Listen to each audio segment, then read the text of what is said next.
Gina, and we were going to talk about, how to be really productive with your tasks. And there's a lot of stuff out there right now with, leveraging AI for us to be able to really monitor ourselves. But one of the things that we're finding, is that we really have to focus on the input to get the excellent output. And so I'm going to walk through three main things here, and I'm going to try not to go so fast, but it's going to be a little bit dense, but it's going to be good. And I want to talk about how we can make extremely well, like how we can make great decisions so that we can actually really understand how to itemize our tasks and make sure they're always doing the right one. Then I want to discuss a little bit about the level of effort, using some of the best project management methodologies you can to understand how to estimate all these tasks and these things that we're trying to do, but really do it using the greatest tools out there in project management. And then I'm going to go a little bit deeper into the how to do it with, putting stakes in the ground and looking at like iterative, rolling wave practices within project management. All right. Sound good with everybody? Ready to rock? Yes. Yeah. All right. Yes. So, decision making is one of the most powerful things that you can do, right? Everything that we do is based on decisions. And so one of the most powerful things that you can actually understand about yourself. So in order for us to lead others, to be like project managers of excellence and do all the great things in leadership, we have to first be able to lead ourselves, right? Because if we don't possess it, we can't get it. So one of the things that we find is really knowing ourselves and how we make decisions is really, really crucial. And there's 4 ways that we make decisions. And I'm going to walk through them really quick and then have you look at them and see which one resonates with you. And we'll kind of talk through it. But you have a directive, an analytical, a conceptual, and a behavioral style. Now, there's multiple decision frameworks out there that people can leverage, but we find that this one's kind of, I don't want to say generic enough, but it's globally recognized and everybody can kind of relate to one of the 4, right? And in these styles, it really falls into these 2 spectrums, people who love, ambiguity versus structure and technical versus social, like working with people.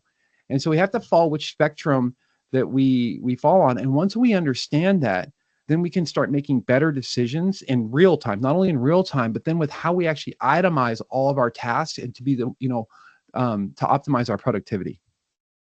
So the first, you have direct. So I want everybody just to take a second as I go through these and just kind of read through this and see which one of these might be more of who you are, might, resonate more with you. The first one's a directive decision style. It's got some good strengths. The challenges is it may seem like people think that you're just being kind of micromanagey, but sometimes you need this kind of directive decision-making style to be able to make things quick and fast, right? So the speed of it's really fast. I'm gonna move on to the next one. Is everybody kind of seen it? Yes, all good. Okay. So we'll let me see. We got a chat. Let me see where the chat's at really quick. There it is. Awesome. Cool. All right, we're gonna move on. Analytical. A lot of us are really analytical, right? Especially in project management, we get in the details and we want to know the details, right? And the strengths is that we actually, we do pay attention to the details and, we review all these options. So we're always kind of thinking, so it's a little bit more on the ambiguity. We like that a little bit because we like the different perspectives, but we really, really like, the details and being able to know that we're making the right decision, right? And the challenge is that we overthink it. It requires a lot of time. And sometimes we're risk adverse, right? We're uncomfortable with risks. We don't really want to take them because we want the data to drive our decisions. And until we have the right amount of data, we actually end up procrastinating. That's actually in our nature, right? And so the speed is slower. Analytical people, decision making is a little bit slower. So if you need to make fast decisions and you don't and this is more your style, you have to put things in place for yourself to be able to move through it. If you're conceptual, and this is like the big thinker, right? A lot of us, we get into our visionary and we start thinking big picture, and it's like now we're really working with the people. And so conceptual is really all about the creative problem solving, willing to take those risks and really working with other people to come up with that, more democratic leadership to bring people together to understand. But we really like doing the whiteboard sessions and the mind mapping and having all the good times. And sometimes, once we get the concept, we forget to take action with it, right? So the speed can be variable because it's like Sometimes you can be fast with it. Sometimes we get thinking and I got to think about that more. I got to think about that more. And so we kind of end up procrastinating again, but it's because we're looking for the best feeling of awesomeness while we're making our decisions. Um, Behavioral, right? Now, this is really, you're seeking advice from others, allowing stakeholders. You want to really, it's more collaborative and really, really democratic. You really want people to come in. And when you're talking with PMI, PMP stuff, PMI always talks to us about expert judgment, always bringing the experts to do the work. And so, with this kind of style of decision making, you kind of are always waiting to bring in the top people to make the decision. And again, your speed can be a variable, and the challenges with that are discomfort and conflict, because you can lean towards you're trying to always be more of a people pleaser when you're doing that, when you have that kind of style. But for the most part, it's you can use it, but I find it to be slower. It does become slower, or you might not make the right level of decisions. So let's really quick, Anne Marie, which one of these most resonate with you? Hello? Hello? Hello. Um, oh yeah. Hi, sorry. Which one of Um, these four here most resonate with you? These decision-making styles. Analytical. Analytical. Yeah. So do you find yourself at times, having to delay things a little bit more because you really want to have that data? Yes, especially like gathering it in different platforms. Some of them have delays when you gather all of them. Mhm. Mhm. Right. What about in your personal life when you're setting up your tasks, running your own goals? Do you find yourself a little bit more, I don't want to say procrastinating, but it's procrastinating, but you procrastinate waiting for the right answer? Yes. It's kind of sometimes the reason why I delay my job because I procrastinate a lot. It's in our nature, just it's hardwired, and I'll go through that in a second. But yeah, Mhm, um, mhm. is that Daniela? Thank you for that, Anne Yes. Marie. By the way, All right. uh, Daniela, which one of those four resonate with you more? From my side, I think also analytical. Yes, and especially also personal life. I am taking time to consider all options. I am like here is considers reviews. Yes, I am reading a lot of reviews and taking time for making decision. Yeah. Yep. Now, is this something that you've known about yourself, Daniela? Like that you're analytical and you have things in place, so if you have to make things faster, are you able to leverage the other decision making styles? If do you have the skills to do that? Mm, Sorry, I didn't get the question. So let me rephrase it. Mhm. You find yourself, can you actually, when you have to make a decision fast, Yes. do you leverage any of the other decision making styles in order to do Mm, that, or do you find yourself always It stuck in can analytics? it can happen. Basically, it depends. I can think fastly if it's really needed to make a decision, but most of the cases I prefer to analyze before making a decision, like be true. But I know this style is not like I'd say too much comfortable because it's overthinking. It's taking in consideration too many points. Yeah, probably it's better to switch through different styles depending on situations. Yep. And that's really what's cool about it, is once we have a framework, so we can have, essentially you can have guesswork, you can have hard work, or you can have frameworks. And a lot of us, when it comes to our personalities and the way we make decisions, we if we don't know, we can't implement it, right? Like I stated earlier, if you don't possess it, you can't give it. So once you understand what the way that you make decisions, once you understand the personality type, there's times where you have to stretch, right? There's times where you have to say, all right, we need to make a decision quick. I'm analytical. I need to make sure I get the data. And then what's really cool about it is we can communicate. Like if it's ourselves, we have to figure out, well, then how do we satisfy that ourselves? If it's with other people on teams, we have to ask ourselves, well, we really want to communicate. Look, I'm more analytical. We have to get this done fast. I need these things to be able to do that. And then sometimes you also have to stretch to those other sides. So once you or those other styles. So once you understand yourself, you can stretch yourself, say, okay, I need to be a little bit more democratic leadership style today, to help to really get the team done. And what's the criticality of the decision that needs to be made? Or with yourself, it's really about what's the most important thing that I need to get done. And is it really something I want to do? Which is what we're going to talk about a little bit more as we go deeper into this. And one of the tricks that we use is, how many of you are familiar? Put a 1 in the chat if you're familiar with the triple constraint of PMI. Put a 1 in the chat. 2 if you're not. 2. We got a 2 and we got a 1. 1, 1, 1. So 2. Tuba and Alex. Okay.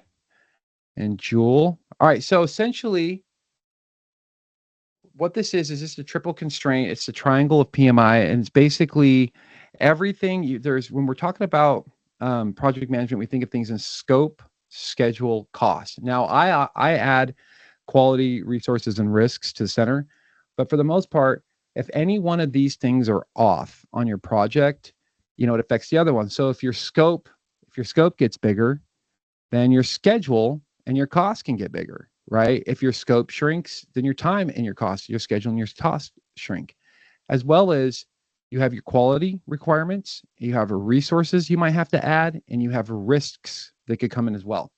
So one of the cool things that we like to do is really use this framework for making decisions whenever anybody comes for like a level of effort and you're like really looking at your tasks. And it's a really cool tool. If you can just understand the concept quickly, it's like, oh, so you have a decision to make. And it's like, well, okay, well, what's the scope? What's the schedule? What's the cost? How many resources do I need? What's the quality requirements, and are there risks? Now, in life, we do the same thing. What's our scope? Hey, what's our scope? What are the details and the requirements? Hey, how much time is this really going to take me? And is it going to cost me money? Is it cost me time? Other opportunities. There's an opportunity cost to everything, right? Is it going to cost me other opportunities if I do this? What's the quality, the level of output that I need from this? Do I need additional resources, programs, things like that? What are the risks, right? What are the risks behind this? And when you get into this, I like to use this little decision-making framework called CARS. And a lot of people use this for, when they're writing, like in job interviews and they want to go tell their story, they come up and they say, we're going to do CARS. What was my challenge? What was my action? What is the result I got? And I found this really cool to utilize with teams and even just ourselves. And we have hey, I got a plan. I got a project. And I'd flow out get my, my triangle out there. And I'm thinking about, well, what is the challenge? What is this project? What is the challenge we're going to do? And I understand the LOE. What is the scope, the schedule, the cost, the resource, risk, and the quality? And then what are the actions? And I brainstorm, 3 possible solutions or actions that need to happen. And then I look at the level of effort of each one of those actions. And then do I have to have a plan B, a plan C in case it goes wrong? That's my risks. What are the results, my outcomes I'm trying to get? And then what stakeholders do I need? And a lot of the time when we talk about stakeholders, we don't realize we are the number one stakeholder in our lives. So we have project stakeholders, and then we have ourselves as stakeholders. And a lot of it, like if we understand our decision-making style, our analytical minds can slow us down from making quick action, right? Our more collaborative minds can hold us down from finding the right people or taking the fastest action as well. And if we're directive, we might come off too, pace setting or too rough around the edges for people. So in turn, we have to understand that about ourselves so that we can make appropriate action to hit our goals in our projects and in our lives, right? So this is kind of a cool little framework. And a lot of the things that people don't realize about decisions is your decisions are only as good as the state that you are in. So whenever we as leaders and stuff have to make a decision, a framework is good, but initially the state we're in is how we're going to make the strong, the powerful decisions that are really going to matter. And so a lot of us have to focus on understanding a framework and understanding who we are at the deepest level and how we are interacting with people so we can make the appropriate decisions at the right level of energy, the right level of details. And that's a powerful thing when we're doing anything in our lives. So let me ask a question. Well, I'll hold that thought, and I'm going to get to it at the end here in a minute. So just really the key takeaway from this is that, recognize your decision-making style, adapt your approach based on the situation, encourage diversity with decision-making within your teams, value the consensus while being mindful of your blind spots. That's really important to understand yourself and understand your blind spots so that you can actually make, really powerful decisions.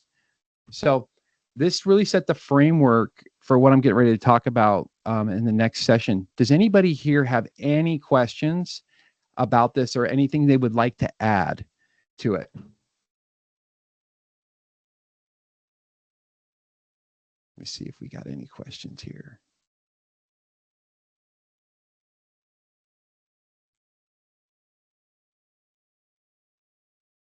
All right, let's get right into some planning. So, I really will always start with decisions because decisions is such a powerful thing that we do all the time. And like I said, if we're not in the right state and we don't understand how we make them, all this other stuff, it doesn't really matter because you can have all the tools and the strategies and the tactics you want, and we have all the AI and all that stuff. But if we don't know how to really make decisions and how we make them, then we're not really going to be itemizing and prioritizing things 100% correctly by understanding the level of effort and then how fast and the speed we need to move. And so our goals always become off in the distant. So as we get into the art of productivity, a lot of the things that we find, and we've worked with lots of people, we train, project managers all over the world, PMPs, we train businesses on how to do this and working with people, is that everybody really, kind of stumbles when it comes to goals versus project versus tasks.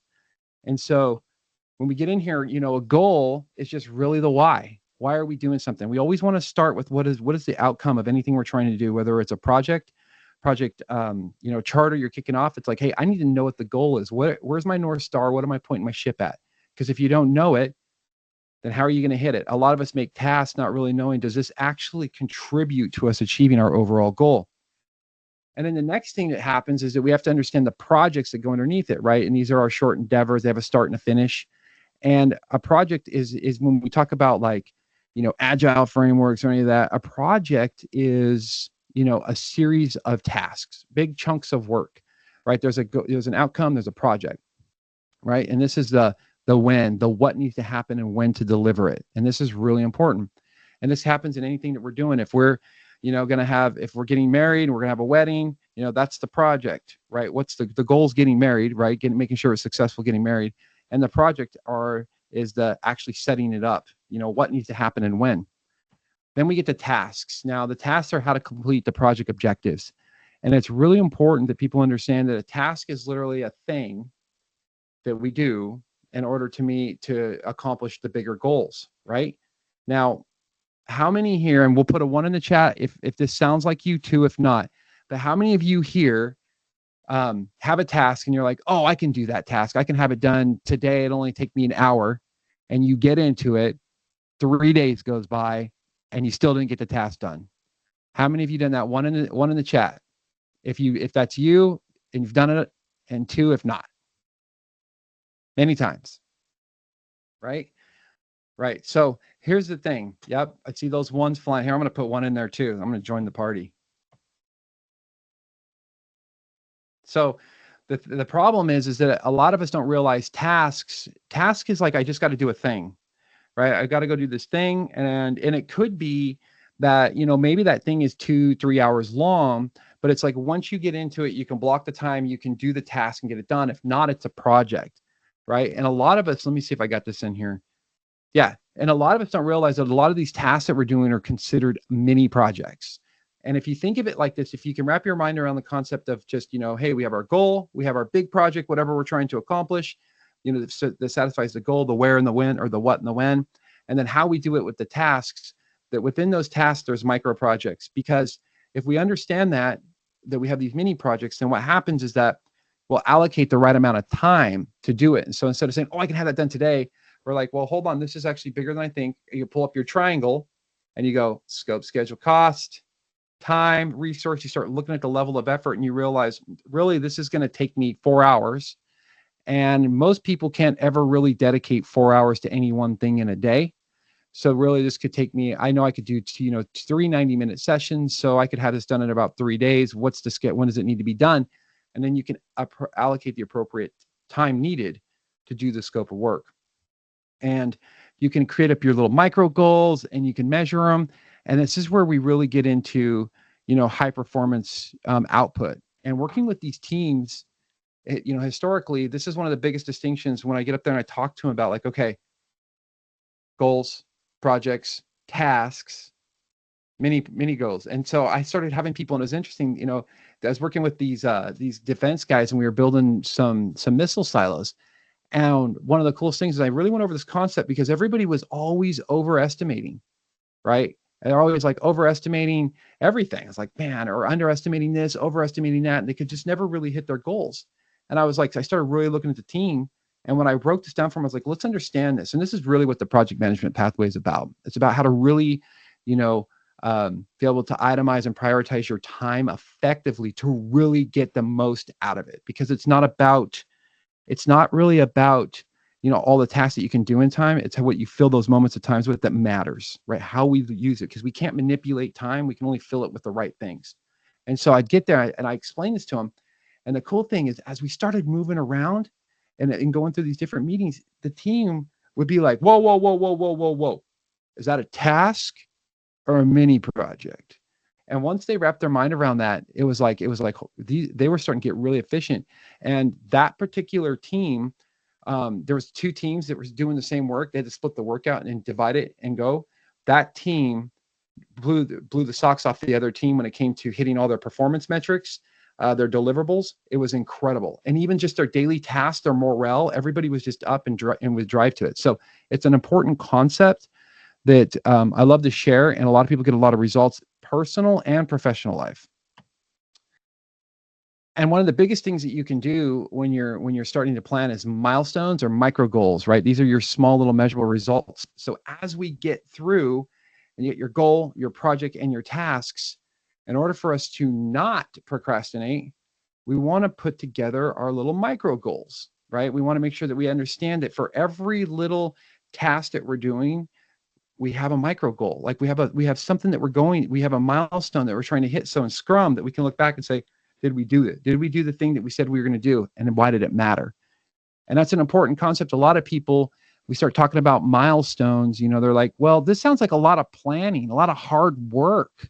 So how many of you think, based on what I told you, would you think that if you were planning, any vacations or anything in your personal life, would this process that I've shown you so far, would it be kind of like a lot of work? Put a 1 in the chat if you think it's a lot of work, or 2 if you think it would be beneficial.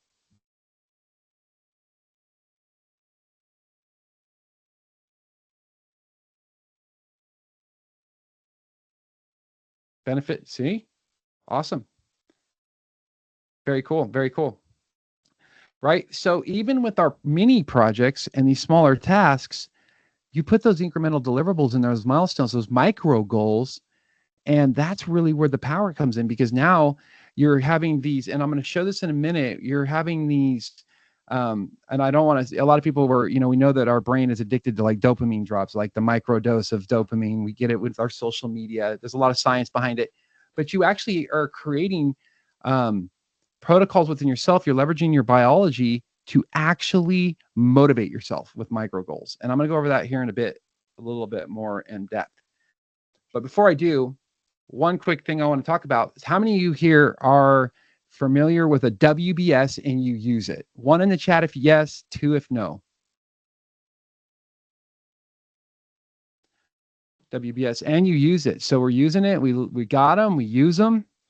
Let's ask. 2 is no. All right. Joel, let me ask you a question. Are you more waterfall or agile in your projects? Hello. Hi. Can you hear me? Hi. Hello. Um, Usually, I'm more of a waterfall effect for all my projects. You're more waterfall, so you've got a more predictive work that you do? Yes.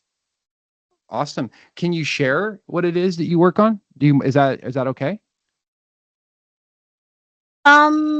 For now, what we're doing is trying to automate results from one platform to another, uh, to make it easier for us um, uh, to make it more, what do you call this, um, aligned, Mhm. um, and much easier to distribute to to the students. So we're still on the process, and hopefully we can get it done as soon as possible. That's awesome.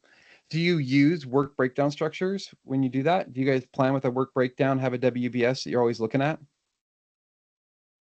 Yeah, yes, we do. That's awesome. That's cool. A lot of people I find right now are more agile and they use more, product backlogs and things like that. So this is cool. I love hybrid. Does anybody here use the hybrid methodology more than anything? So a little bit of everything. Let's put a one in the chat if you use hybrid, two if you don't.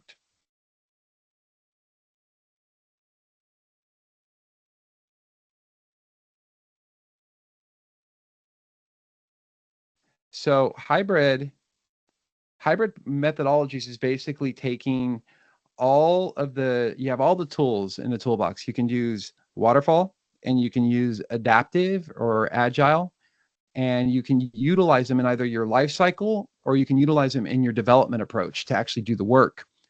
And one of the things that we find is that hybrid methodology is on the rise in project management, and it's really cool to use in your day-to-day life. Like if you really want to accomplish a goal, the best thing you can do is leverage a hybrid project management methodology. It's a powerful framework that everybody can learn, and this is why, again, why I wrote the project management pathways. I really wanted to get these core concepts of project management into the hands of a lot of people so that we could accomplish more, do more, and serve more in the world. And one of the biggest, concepts that I came up with that I like to do and I show people a lot is that anytime you're planning, you get your decisions and then we understand the goals and the top, and now we understand our tasks and our projects, is anytime that we need to really decompose the work, and this is the other question people have, we have to do that and we can leverage a WBS. Now, I think of it as a mind map.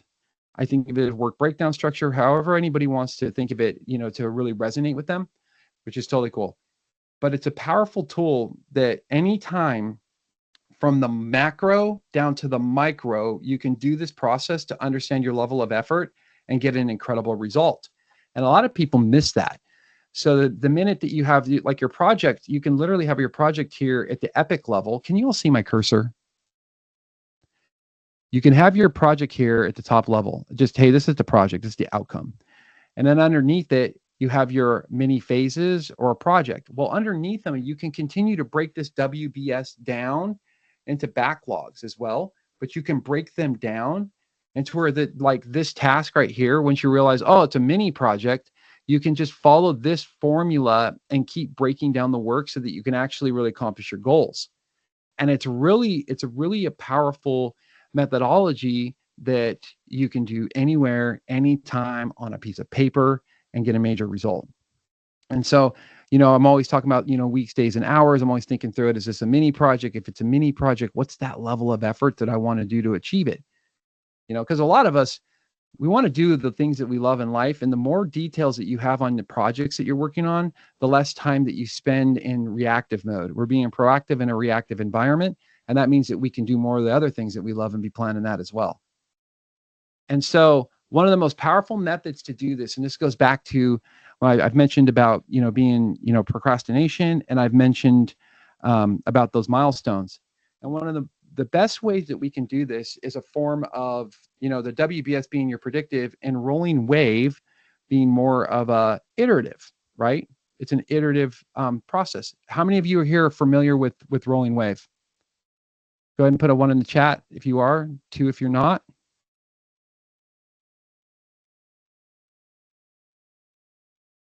Very cool. Okay, cool. So this is a treat. This is gonna be fun. Okay, this is gonna be really cool. So as you can see here, you kind of see I've kind of got a bit of everything going on here. We've got some WBS up here at the top, and as you can see, I'm breaking it out as I hit each wave.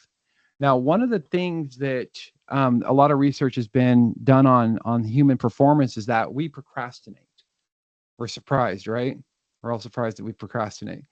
But as humans, we're hardwired to procrastinate. And the reason why is because we're constantly balancing the way our brain works from there's basically, when you talk about your brain, we got like the three parts, and it's like we're fighting in them. I mean, there's multiple parts, but the high level of it is you have the three. And you're kind of balanced. There's two of them that are constantly in fighting with each other, basically saying, hey, over here, I'm looking at my long-term goal. And then your short-term brain is like, no, work on the short-term goals. And so they're kind of at conflict with each other. And once you have to overcome that. And so we start procrastinating is what happens. And let me go here. So now you have the power of hybrid rolling waves, right? And you're able to go through and you're able to plan your project, plan a phase of work, and we get to maintain leveraging our biology, right, to be able to hit these waves of work over time, in order to hit our goals. And every wave, right, iterative sprint, where we decompose the work down another level, and we can do our backlogs, our product backlogs, whatever, however you want to do it. But you can use this process to continually stay motivated and move through the goals over the next couple months. So let me ask this, Melanie, what do you think of this process and stakes in the ground? How do you think that would benefit you in your goals right now? Okay, so basically, I'm a person who likes to procrastinate, and I don't feel the motivation until the deadline comes. So this process, it's really beneficial for me. So it motivates me more to finish the tasks and given for the project at once, and tell me that the deadline is like 3 months after that. Mm-hmm. Totally. And it's very important to not create too much artificial stress on yourselves. We have to give ourselves grace. So it's like you're putting these in place to create suspense and to ignite your motivation and leverage your biology. Now, this is really good in your personal life. It's really good to do this, and you have to kind of fluctuate because we all know how life happens. But in work and in projects where you have a lot of details, and it's very like, especially if you are in a waterfall predictive environment, this is a very powerful tool because you're planning the near term in detail, but you have the future scope of work out in the future, and you're able to pull it in and do it. So you get reasonable assurance in the tasks and everything that you're doing that you're hitting correctly. And it's super, super powerful. So in your work life, you want to give yourself more grace, or I'm sorry, in your personal life, and not always hold yourself to the fire with your milestones, because it can create a lot of, panic and burnout with people. But at the same time, you want to figure out a nice way to throttle this within your projects at work. And if you have a good level of detail, it's completely a game changer for the team to do a rolling wave planning as often as you can. You just got to watch out for the pace setting. So there's a kind of a snapshot of, how it looks from traditional waterfall versus, rolling wave planning. So basically it's just, you're planning the work in the near term, but the steps that have to happen out in the future. And as you get more information, you roll out the other stuff, which sounds a lot like agile, right? Sounds a lot like Scrum, but you're using the power of the backlog and the foresight of predictability to decrease the stress, is essentially what you're doing, and putting those stakes in the ground. So a lot of people ask, well, this is all good. How do we actually create that schedule that we can stick to? And, as we wrap this up, I'll go, quickly through this, but it's really powerful. Communication is powerful. And so one of the things that we like to teach people is about the ultradian rhythm. So we have our circadian rhythm, which is our, how our body, basic rhythm of our body at night, our sleep cycle. And then you have your ultradian, which is the energy, how your energy fluctuates throughout the day. And one of the biggest things that we want to do, and how many of you heard of the Pomodorian effect? Put a 1 in the chat if you have. Let me pull up the chat. It's a technique for productivity. Nice, Alex. Very cool. 1. Do you all use it? 25 on, 5 minutes off. Does everybody use it? Gina, nice. Very cool. So we're productive people here. I love this. Um, one of the things that you can do is this concept when you're working with the Pomodoro technique. It's I think it's technically it's 25-5 on. So 25 minutes of work, 5-minute break to recharge. Now, over time, in order for us to get into peak state of flow, we want to use it and do 25-5. Then you want to do 50-10, and then after that you get to 90-20, and you're working you're building resilience and being able to do more tasks and get deeper work, right? And so as we go through this and you start planning, a lot of what we call top time, which is your time of optimal productivity and performance, and your stop time is subpar time of optimal productivity and performance. And what we want to do is we want to understand where is our top time? Where is the time where we're our most energetic, where we show up, and it changes with people's sleep cycle, right? That's the thing, the trick behind it is that mine might be 7 o'clock in the morning where I'm ready to go and ready to rock. And so from 7 to 11, I'm at peak state and I want to do my biggest frog. I want to eat my biggest task and go after it.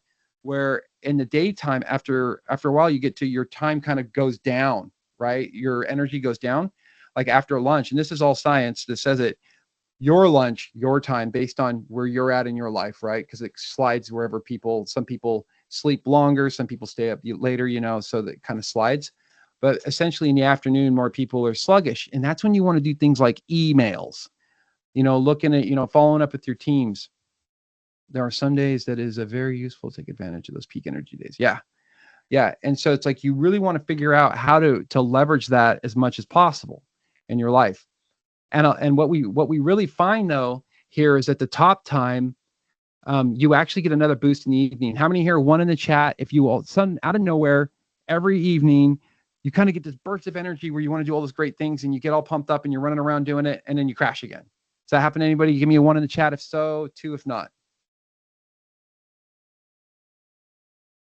Yep. Biology. Yeah. And so what we do is we want to understand our top time and our stop time. And we want to plan these tasks, these goals that we're decomposing down around. So the biggest thing that we need to do, we need to have the best energy. You got to make a decision. We try to make it in our top time. Like life happens. We know that we're not going to always be able to make the greatest decisions in our peak state at 9:31. I'm only going to make the decisions. And that's where we have to leverage other things about ourselves and that motivation to keep ourselves up. And that's where you have to just take care of yourself to make sure that you can maintain your willpower throughout the day. And that's really what this is all about, right? And then how you schedule it. And have you all seen this? Anybody seen the creator manager schedule versus, hybrid schedule? Gina, have you seen this before? So essentially what this is this is basically no. Random energy spikes at 11 p.m., huh? Yeah, Alex, that's where I do my best whiteboarding sessions at night, driving my partner crazy. I'll jump up and be like, I got an idea. This is how we're going to revolutionize the world. And she's like, stop it. Stop it. Go to sleep. 5 a.m. top time. Tuba. Nice. Right. And so this right here is really cool for when you're scheduling, is you want to go in and you want to be able to schedule those blocks of time. And the creator schedule is really all about, top time, most difficult task. If you look in the center, and then you recharge 20 minutes of walking. Walking is the greatest recharge. Some people have to put in music. Some people go for a walk with music, but the idea is to not go to the water cooler and talk about work, right? Don't go online and talk about work, or don't go do something that's going to, drain your energy more. You have to get moving. Movement is the best way to boost our energy, and we recharge, and then we come back and we hit the next task. A lot of people have about 2 or 3 of these, or you can do the Pomodoro effect where you're doing just a bunch of little ones throughout the day. But what you'll realize is that by 1 p.m., this is where you're like, get with your team, do team buildings, smaller meetings, performance reports, things that don't require those major decisions that take all of your energy to be your best so that you can perform your best. So the quality of the output's like really high, right? Answering emails. I don't know of anybody who really needs to answer an email at their peak state. I've never met anybody. I've written a lot of emails, thousands of emails. And and AI right now is really good to help with that. But I've never had to, be at the peak state to send it. I needed to make sure that I wasn't mad and send an angry email. I think we all have been there, the 10-minute rules, write the nasty email and think about it because we're smart. But yeah, I've never seen that. So a lot of it, I tell people, set up your emails at the end of the day, but we have Slack and all these different channels right now where people are constantly hitting us up. But I highly recommend that you communicate. I'm in my top time. I'm doing my best work. I will get back to you when I'm done, and you can move on. But there's also a level of criticality. There's so many things around it. But for the most part, this works really well, especially if you communicate it. And that's where we just call blocking and tackling our time. So essentially all we're saying here is block and tackle. It's yep. Newman. Yep. Absolutely. Absolutely. It really is effective to prioritize this to your energy spikes. It's the best way you can do it. And give yourself some leeway, because sometimes our energy is a little lower, but at the same time, we can still predict this if we're taking care of ourselves, right? If we're not letting burnout hit. It's important. So blocking and tackling is really important to understand. And that's all you're doing is you're owning your time, and you show up and you rock it how you want. And that's a really good way to prioritize your times. And then we'll get out of that. That's really essentially, the biggest takeaway here is that, we have to make our decisions in a peak state, and we have to make a lot of them all the time. And when we make these decisions, there's usually an action that follows that. And so if we can have a process to make the decisions and understand ourselves, we're decreasing utilizing our willpower, going, I just don't know, how am I going to make this decision? You pull up your framework, you make the decision, and you're not decreasing your willpower. You can then move into your task with the right level of energy, right? And then we have different things that we have to understand about our biology, right? Well, where's my peak energy level? How do I utilize that? Then how do I create a plan where I'm leveraging my intrinsic motivators, not just extrinsic, right? Not just external, my internal motivators to keep myself motivated so I don't procrastinate. And then once you do all that, you can then put that into a nice little schedule and block and tackle your time. Because like we like to tell everybody, if you want to win the day, you got to plan the day before, right? You got to double check it. And if you want to win the week, you got to plan the week before as often as you can. So know what you're trying to accomplish for the week, and then know what you're trying to accomplish for the day. And if you put all of those things together, you have a recipe for high performance output. And one last thing before we go, because we're running up on the end here and I want to see if anybody has some questions. Use AI as much as you can. There's a lot of things you can do for AI. And a quick thing about it, it goes into quality in is your quality out. And everybody has to remember that with AI, it's a 30-40-30 strategy. So if you're trying to use it to help you problem solve or do certain things, you want to make sure you have the right strategy going in, prompt or whatever you're going to utilize it. AI will do 40% of all that heavy lifting. And then from there, 30% of it's just you being a skilled expert to be able to do the work. So just remember, 60% is still on you to leverage AI to make sure you're getting the right output, but it does 40% of the work, which is really 80% of the task that needs to be done when it comes to helping you plan and do certain things. So there's lots of tools out there right now that you can utilize in AI to even help yourself go further, faster together. So just remember that just like anything, we still have to be accountable for how we input and output with AI. But if we utilize it right, it's a very powerful tool. So, and a cool thing too, if you all don't know this about AI, any of the chat GBT, get the microphone and you can talk into it. If you don't do this, it's really powerful. And so you can, when you're planning like your WBSs or anything, you can actually pull up AI and say, hey, I want to do a work breakdown structure. And you can give it a conscious stream of thought and talk through to it. And it will then be utilizing your words and your language and your tone back with you. So it kind of helps resonate. And you can actually get a lot more done faster than trying to type it, unless you're a speed typer, which I am not. So I found that to be cool and just wanted to share that with y'all. And that is it. That's what we covered in an hour. Lots of stuff. So does anybody have any questions? Anything they'd like to add or talk about?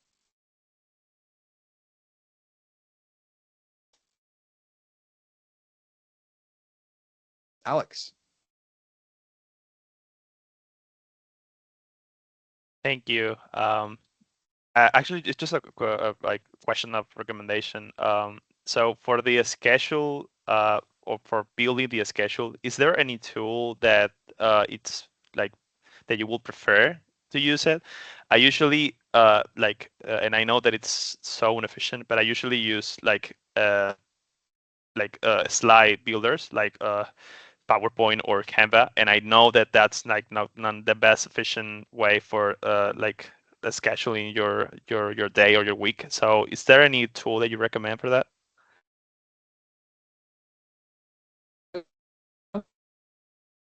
Planner, literally using your schedule, like or your calendar on like Google or however whatever calendar you have, is really good to do that. But again, just a whiteboard. Let me make sure I'm understanding it. Um, are you talking about the actual planning of it or actually scheduling in Canva? Do you schedule in Canva? Yeah, yeah. It's just that the for a long time I was using the calendar, but I found myself that I was not following too much enough on the calendar. Then I was using a planner, but I found myself that planner. I believe it's I can follow it better if it's task, but when it's like things like about okay, I'm gonna use this time for Got it. this amount of task, like more scheduling type. Yeah. So do you use like ClickUp or Asana? No, I don't. ClickUp's got a really, really, really good feature right now. This is why. So one of the things I prefaced at the start of this, if in order for you to, it's, output, your input is really important. So a lot of what I'm telling you is how to get the right level of input, extracted from yourself of what you're trying to plan so you can put it into the thing. And ClickUp right now is really becoming more powerful with the way that you can itemize your tasks, do level of effort, and use AI to help you with the prioritizing of it. But you also don't have to use the AI. You can do it manually. But ClickUp has got a lot of great features for free that they're rolling out that would help you with a lot of that manual effort. And they got an app. So ClickUp, Asana, those work really well for being able to manage these day to day. But they're a little, I do caution people though when you get in there is to try not to know what your goal is with the tool, so that you don't um, you get over inundated with all the features, because right now everybody has to come up with the latest and greatest and the biggest features, and so all of our features are, it's like it'll do everything, and it's like I want to use this tool specifically for right now to do this one thing, and then make sure you utilize it for that, and then you can move on to the next one, and you can like expand as you learn more about the tool, so you don't just get over inundated with the tool. Does that help? Super. That helps a lot. Thank you. Yep. Awesome. Awesome. Newman? Is it Newman? Hello. Yeah, it's Nauman. Okay. So I just wanted to add my thoughts on whatever you covered, and it was really thorough. So thank you for all the understanding, and especially the difference between goals, projects, and tasks. Really, really super helpful. Sometimes we are confused. What do we have in the hand, and then the planning and then fails, and everything else just falls apart. So really, really cool. And also about how to make decisions effectively according to our energy levels. That was really helpful. And also about the biological factor, like our circadian rhythm, etc. So I just wanted to give like my compliment. Like it's really effective. And thank you for sharing your insights. I appreciate that. Thank you so much. Awesome. Awesome. Awesome.